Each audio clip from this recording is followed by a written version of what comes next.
The Second Epistle of Paul to the Corinthians. Chapter 10.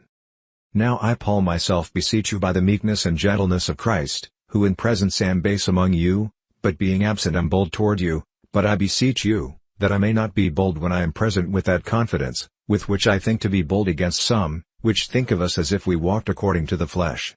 For though we walk in the flesh, we do not war after the flesh, for the weapons of our warfare are not carnal, but mighty through God to the pulling down of strongholds, casting down imaginations, and every high thing that exalts itself against the knowledge of God, and bringing into captivity every thought to the obedience of Christ, and having in a readiness to revenge all disobedience, when your obedience is fulfilled.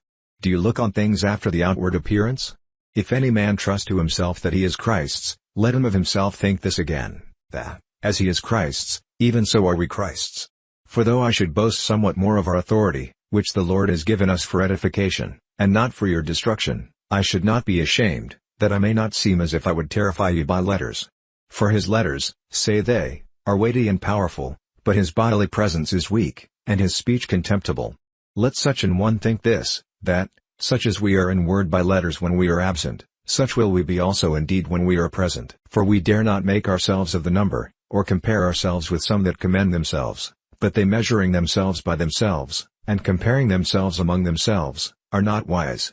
But we will not boast of things without our measure, but according to the measure of the rule which God has distributed to us, a measure to reach even to you. For we stretch not ourselves beyond our measure, as though we reached not to you, for we are come as far as to you also in preaching the gospel of Christ, not boasting of things without our measure, that is, of other men's labors, but having hope, when your faith is increased, that we shall be enlarged by you according to our rule abundantly, to preach the gospel in the regions beyond you, and not to boast in another man's line of things made ready to our hand. But he that glories, let him glory in the Lord. For not he that commends himself is approved, but whom the Lord commends.